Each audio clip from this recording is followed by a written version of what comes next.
It's my pleasure to call the June 2nd, 2015 Port Commission meeting to order. We did not have a closed session today. We'll have one after this meeting. There's no need to close that and reopen the meeting. The meeting's now open. First item on our agenda is the public, well, first is roll call. Let the record show all three commissioners are present. And the first item on the agenda is the public comment period. Is there, no one has signed up. Is there anyone who is here for a public comment? Wow, this is going to be a quick meeting today. Hearing no one, we'll move to the consent agenda, which is on the screen in front of you. Does there anyone have a, do you want to read the consent agenda, please? A motion to approve consent agenda items A and B. Is there any question from either commissioner on the consent agenda? I don't have any. All those in favor? Aye. Aye. Passes 3-0. The next item on our agenda is a presentation from our economic development with a quarterly update, the Dodd and John Show.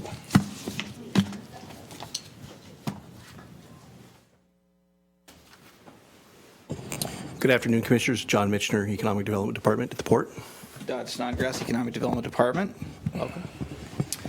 Thank you for the opportunity to give you a kind of a mid-season update here, I guess you'd say, with the first quarter behind us and what we've been up to. We were once again designated the Associate Development Organization. This comes through the County Executive and the State Department of Commerce at the end of every fiscal biennium reaffirms who will do that role in each given county, and we are once again given the honor to be the ADO, so that is coming our way, and with that are the 4 responsibilities on the slide here that we are responsible for here in the county. Just a little side note to this too, that there's 39 different counties and 34 ADOs, and we're not unique as a port fulfilling that role. The other 3 counties in the state that also do this. Some of the work we've been doing, expansion, retention success. Twin Brook Creamery, this is the folks up in Linden that we started working with actually in 2010, and we made a loan with our revolving loan fund that we have.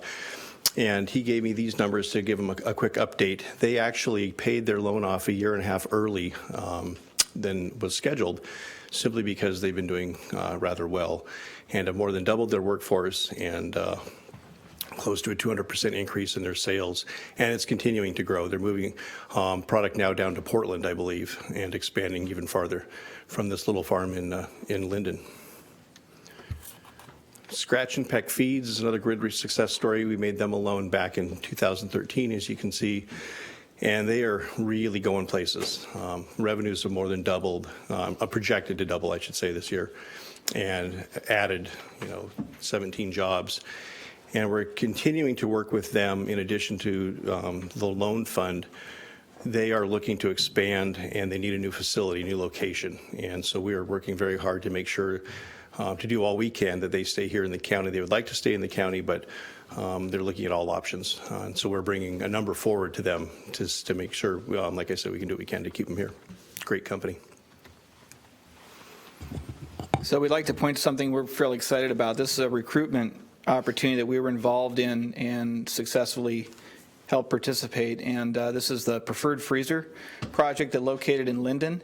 This is a project we were watching for a period of time. They were looking at the I-5 corridor at a site and needed to be open at a particular time.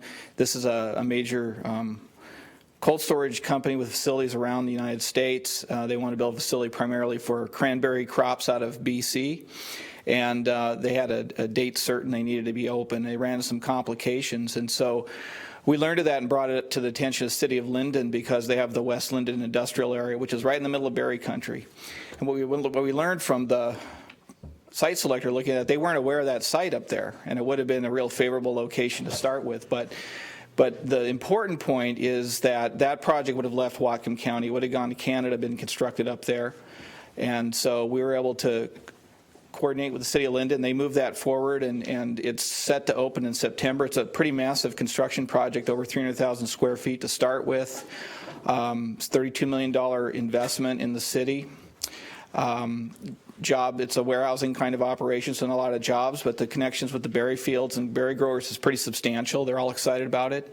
And we have a couple numbers there on the fiscal impact. So the impact to the city is almost $900,000 and $145,000 in property taxes. So, and it's city's really happy, and the company's very happy to be working with them.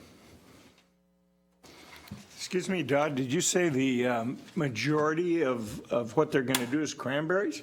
That was the intent of their project originally, but they expanded it to incorporate other berry growers in Whatcom County.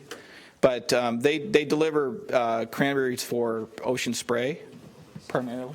Yeah, exactly. It's primarily Ocean Spray. They have contracts, and roughly $25 million a year of cranberries are grown in the Fraser River Valley area, from Chilliwack down towards Vancouver. And they were going to go up there, and they just figured they'd do it on this side of the line and do the freezing over here, and here we go.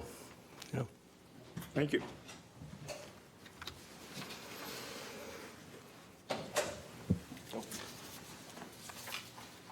That's me. Okay.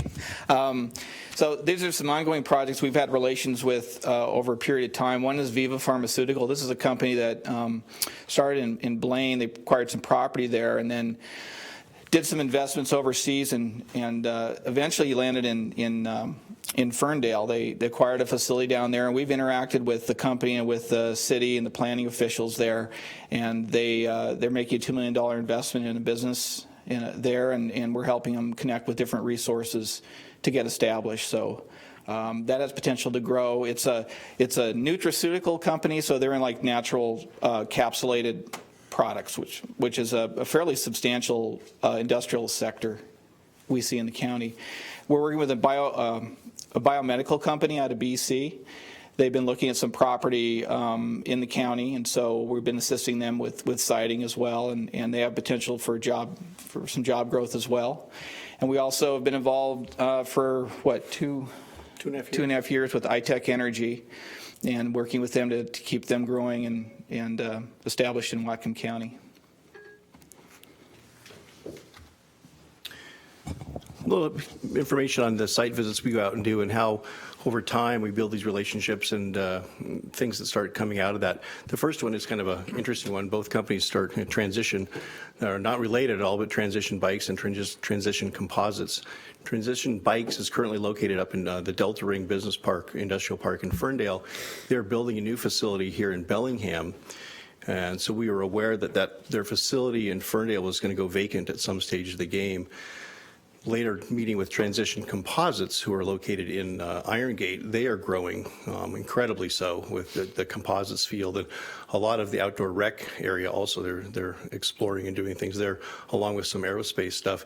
They needed a new location to go to, and so we were able to make the connection between the two companies, and then now they're negotiating for Transition Composites to lease or buy Transition Bikes facility in Ferndale, both helping each one of those folks out.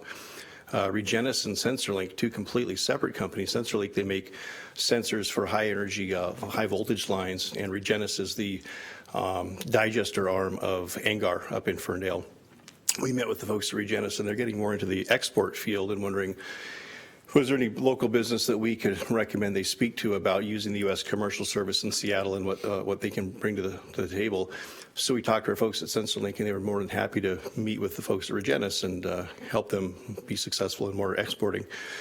And then as we've gone throughout the county too, just running into and finding these food manufacturers that are out there, and we're starting to make some connections between those types of companies where somebody's process might work on a product and help them be more successful too in supply chain type things. So it's been really kind of fun seeing the growth that's taking place through making these connections for these folks. And it looks like there's quite a bit of looking, let's call it, for high-tech places, people coming from up north in Canada, and is that true? I hear that. I haven't seen a lot of that, quite frankly, Commissioner, but I will say we're getting more calls from Canadians looking to do things like the biomed company Dodd was speaking to.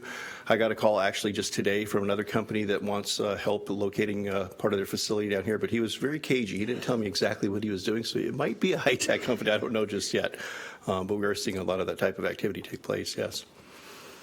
This just speaks to part of our ADO deliverables, startup assistance being one of them, and these are the partners we work with in all the different capacities to make sure that these startup folks get taken care of, and it's another great job creator here in the county with the talent that we have.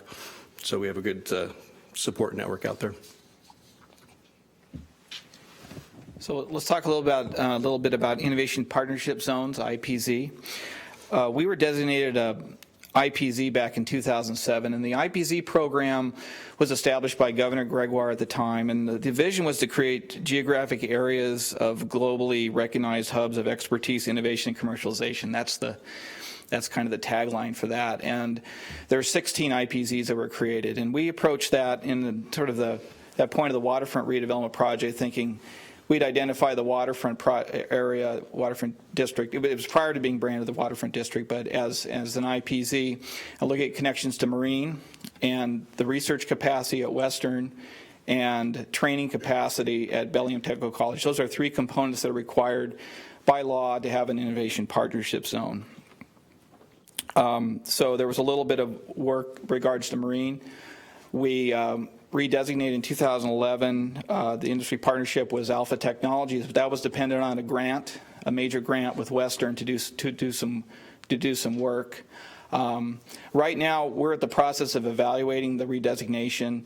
There are about 13 IPZs that are up for redesignation, and there's a lot of scrutiny from the different IPZ designees to determine whether it's really bringing a lot of value, because a lot of the tools and finance tools that are brought to the table, IPZs already exist that we have access to. The legislature hasn't upped any additional benefits. So everybody's kind of in that discussion right now, so we're discussing that internally about next steps on that. One of the main reasons we went for the IPZ is there was opportunity for a capital grant. We were able to construct the Technology Development Center, so that's the TDC. Some people are confused. There's IPC and TDC. So the Technology Development Center was created in 2009 with the express purpose of taking the capabilities of Western and BTC with industry and create a facility, which is down on F Street in the corner of the former GP warehouse.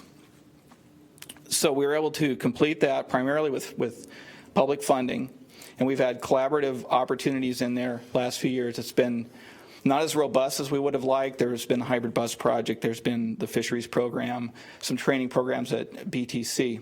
But I'm really pleased to announce over basically the last year, things have really picked up there. There's a memorandum of understanding that's just about executed that's taking the whole workspace between the two schools and making one big area. So they're going to collaborate. There's investment in capital and equipment down there to basically create a composites R&D facility in an engineering technology program, because they've really beefed up what BTC is offering, and then Western has a full-bore engineering program. So we have commitment from the dean at Western and from faculty at the colleges, and they're committing personnel time. So by fall, we're going to have a program implemented down there. Western and BTC are telling me that's going to be more integrated, more industry related. So we're excited about that. It's been a long labor of love to try to get them to the table to move this far, so we're happy about that. I want to mention also there's a company down there. Part of the agreement process is facility use agreement, so Western primarily can have the ability to bring an industry in that's maybe a startup or working on something and have a relationship so they can use students to work on a project. So this is a company called Atlas. It's pronounced Atlas, and they work in an area called augmented reality. And there's a little picture there. It's hard to describe exactly what they do, but they'll take like a flat surface area and bring it to life. So it has a number of applications to industry. So they're utilizing Western software students, computer science students, and hopefully they're going to succeed down there, and they'll be looking for a place in town. So that's the kind of dynamic we want to keep going down there, to have those kinds of relationships. And I want to mention also the composites field, why it's so critically important is has applications to aerospace. They're working with aerospace companies right now at Western. There's marine applications, and there's also recreational equipment. One of the pieces of equipment they're buying has to do with ski production. And as John mentioned, this company, Transition Composites, is getting involved in recreation equipment. They're starting to manufacture this equipment in the United States. So it brings a line of technology can be applied to all kinds of industries.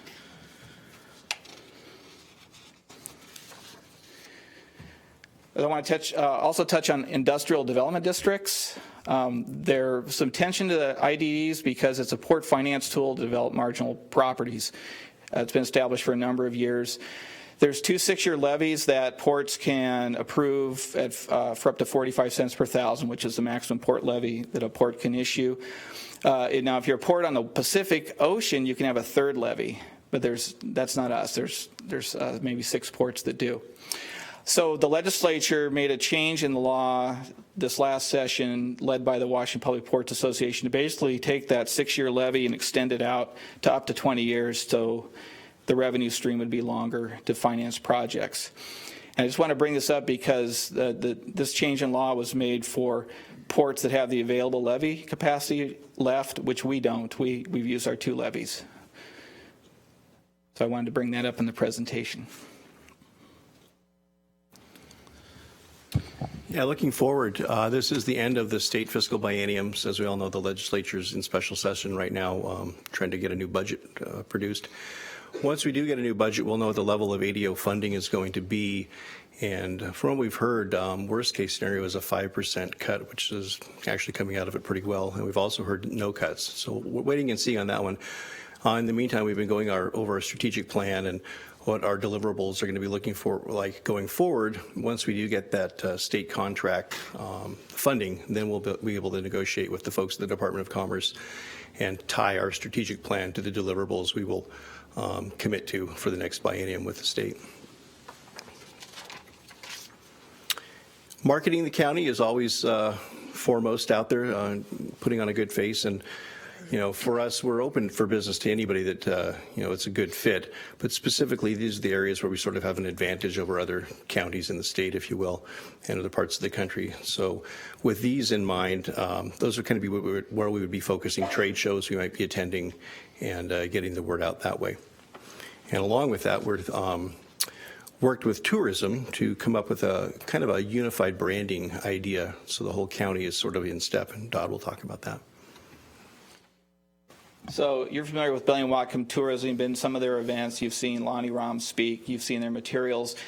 That's the branding that they completed a few years ago, I think, the whole B campaign. And we have some of those banners, I think, down at the cruise terminal at the airport that shows, be inspired, be motivated, be active, and all the great recreation and tourist opportunities we have. So we looked at that and we talked to Lonnie a little bit, thought, well, how could we apply that to a business case? And we thought, why not work with a good image and brand that the tourism has created? And so we're thinking about using something along these lines that we could apply to promotional materials. To now, all the other groups in the county that work in economic development could use this as well. We're talking about a portal site that would be an umbrella entree to economic development services, marketing materials, trade show. So. Everybody, and they talk about, the analogy of getting everybody in line who work in this business in economic development, community development, and tourism is really a major brand. They create kind of the feeling, the look of where you want to be, and applying it to the business development, especially in Whatcom County, kind of our ethos makes a lot of sense. And that concludes the presentation. Any questions? I like the B in Bellingham. It's nice. B in business is great. Who came up with the B? Who originally came up with that? Do you know? Because we've used it for a long time and it's very effective. I think tourism, the board at that time probably went through a strategic planning process with a marketing company. So there's no one person that I couldn't say. gets the credit. Sometimes doing these things by committee and big process isn't always Sure. successful. So I don't know the exact process, but I do know that Lonnie Ron mentioned the other day that Vancouver, BC has sort of cloned that. It doesn't fit, but not quite the same thing. Sure. Gentlemen, any comments? Questions? A few questions, if you don't, Jim. All right, so the IPZs, is the legislature likely to fund that at all? Because I looked at some of the other funding sources for the IPZs around the state, and they're not getting anything from Olympia, although some are getting some small tens of thousands of dollars of funding, but not from the state. Well, they provide some capital grants periodically, not each biennium, and there's not an operating fund. But in the RCW that has different tools, for example, there's the CURB funding program, there's LIFT. The city of Bellingham has LIFT. There's the EDI, which is the rural sales tax. We have access to all those programs. So it isn't anything unique because you have an IPZ that we're not missing out, is what I'm saying. So what's the value of the IPZ now versus what it was originally intended to be? Well, we're kind of looking at that. I think it's a branding or marketing tool for some communities that made sense, especially if they have an existing cluster of industries. Like some are wine country, for example. Walla Walla is doing that. They have an existing industry that they can promote. Others, it's sort of gone. It worked out from the beginning, but it's kind of done its part. So that's what the other designees are looking at right now. Okay, and then the industrial development district you discussed, the port used its levy. Was there a development district created? Was that money used to create a development district? Because this is before my time. So what happens, Commissioner, is a port district creates a geographic area called an industrial development district. Once that's in place, it can get a levy, additional property tax ad valorem levy. Excuse me. It was before my time, but I understand that levy was used to construct Squalicum Harbor. Okay. And so we have no levy capacity, but my reading of the RCW doesn't mean that precludes us from creating another IDD. No. We just wouldn't have access to a bonding or a levy to cover the cost of creating that district. Well, the cost to create the district's relatively minimal. The extra money goes to potentially do something in the district. But you could create a industrial development district by declaring lands marginal to the needs of the marginal, and then creating a district. And there's other tools in that statute that will allow you to do something in that industrial development. Okay, great. Okay, thank you for that. How does that compare to a free trade zone? A free trade zone is a designation by the U.S. government that allows, once created, it is supervised by customs, and it has a secure boundary around it, and there can be subzones that are for a particular company. So what happens in a free trade zone is that goods enter the zone and can be manipulated, manufactured, packaged, repackaged, things done to them. And then when they enter the United States through the zone, then they pay duty at that point. Or if they're shipped back out of the United States, there is no duty on the product. So the theory behind a free trade zone is, for example, you import steel from some country where there'd normally be a duty on steel coming to the United States. It goes into the free trade zone. American workers manipulate it and send it to another country. And it never technically enters the United States for the purpose of paying duty. So it allows American workers to work inside the zone on products, and there's no duty. The second use of it is it comes into the zone, it's stored in the zone, no duty due. When the person who stores it in the zone gets an order, they only pay duty on that amount that goes out the door to the American economy. So it allows them to essentially delay duty on situations. There are a number of free trade zones throughout the country. The Port of Bellingham is a zone grantee, so we operate zones, and we can create subzones for a particular company. So a particular company could say, I want a subzone, and what happens is customs folks come out and make sure it's secure so that there's no leakage of the product into the United States without collecting duty. So it's kind of a way that workers can work on stuff without having to first pay the duty. Okay, thank you, Frank. Any other questions, gentlemen? No. Thank you. John, Dot, appreciate it. That takes us to our first action item. Could you please read our first action item, Diane? It's a rather lengthy motion, and it's a two-part motion. A motion by the Commission to authorize the Executive Director to execute A, the assignment of lease and release agreement between Bellingham Medical Acupuncture P.LLC, Inner Landscape Acupuncture P.LLC, A Better Way Massage LLC, doing business as Bellwether Medical Acupuncture and Bellwether Medical Acupuncture and Massage LLC, and Bellingham Medical Acupuncture P.LLC, the new lessee, and B, a motion by the Commission to authorize the Executive Director to execute the second modification of lease with Bellingham Medical Acupuncture P.LLC. Thank you. Read that fast, it's pretty tricky. Thank you, Diane. Good afternoon, Commissioners. Judy Harvey, Real Estate Representative. We entered into a lease November 2013 with these group of tenants. The tenants have experienced a dispute. Our interests are to treat all three of them fairly, to minimize disruption, and to have our rents paid. This is what we have tried to do. The lease assignment to Bellingham Medical Acupuncture is effective June 1. This is the tenant remaining in Suite 219 at the Bayview building.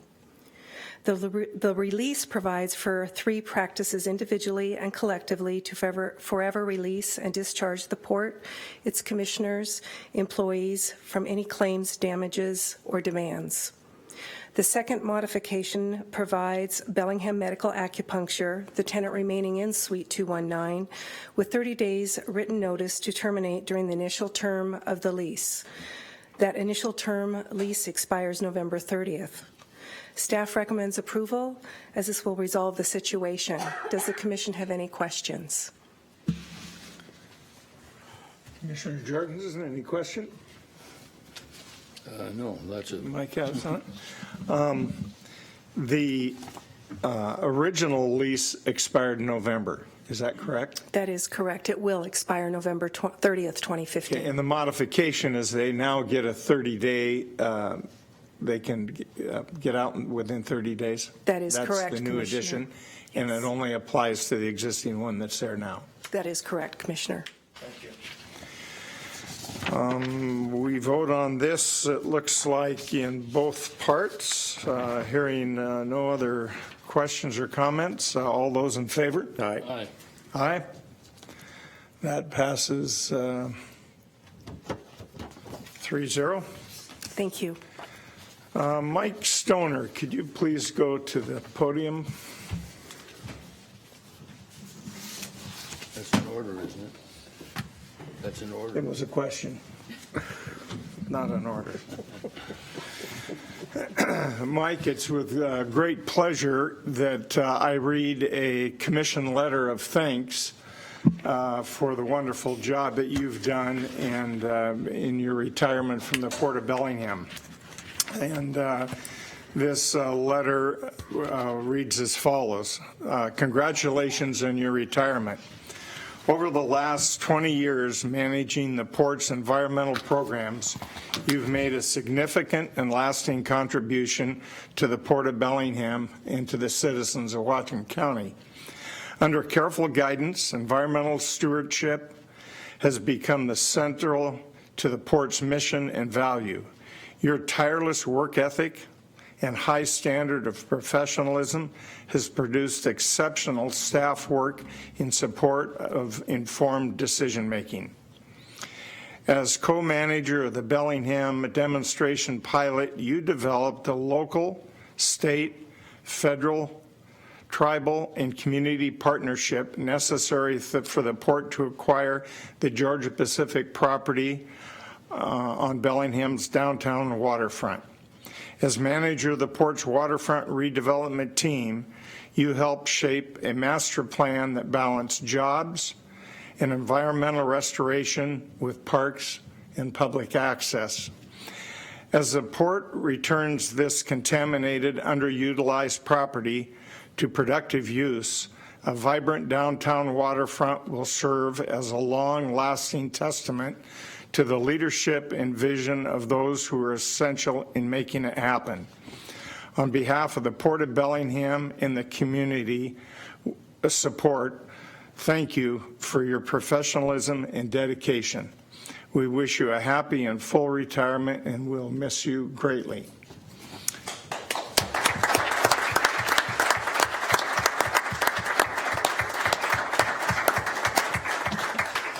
Well, thank you very much, Commissioner Robbins. I very much appreciate it. This has been just a terrific time here at the Port of Bellingham. It's a rare privilege, I think, to be able to work in public service and on such meaningful projects. And you listed a few of the big ones I had no idea I was going to be able to work on when I joined the port. And thanks to Fred Seeger for hiring me way back then and taking a chance on an environmental guy. It's been a real pleasure. I've gotten the opportunity to work with a tremendous group of people here, the team at the port, and I've met a lot of people in the community that I never would have crossed paths with, and that's been a terrific experience for me. I think I know Whatcom County better than I ever would have. So thank you very much. It's been, like I say, a real pleasure.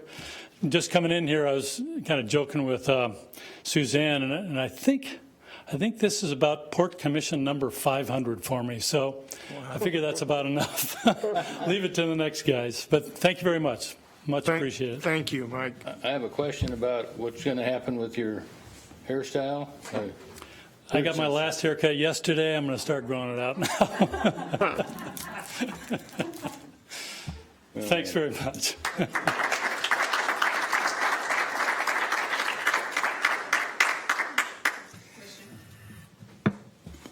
Yes. I want to know what he's going to do next. I'm going to go play. Ride my bike, chase my wife around, have a good time. That brings us to our new business. Any new business, Commissioner McCauley? No. My questions about the IDD, though, were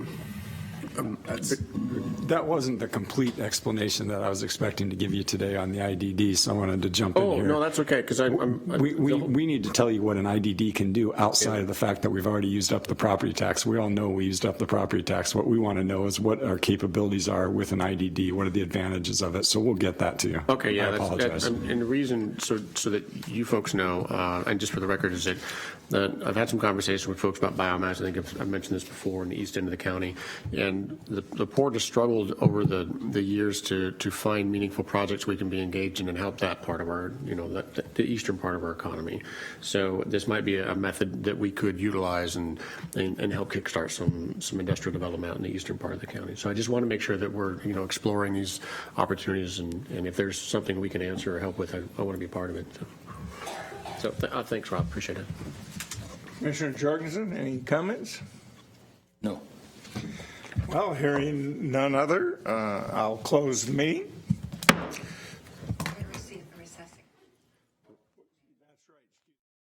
We're recessing to executive session, and after the executive session, we'll open the public meeting again, but close it promptly. Commissioner, if I could. Commission's going into executive session to discuss real estate matter, litigation matter. You anticipate being in executive session for about 1 hour, and at the conclusion of the executive session, you'll come back into the public portion of the meeting, and I understand you do not anticipate taking any action. That is correct. That is correct. Thank you, Commissioner. You should introduce yourself. You didn't to begin with, and someone's going to ask me, who is the highly intelligent, follically challenged individual that's... My name is Brian Gowron. Also follically challenged.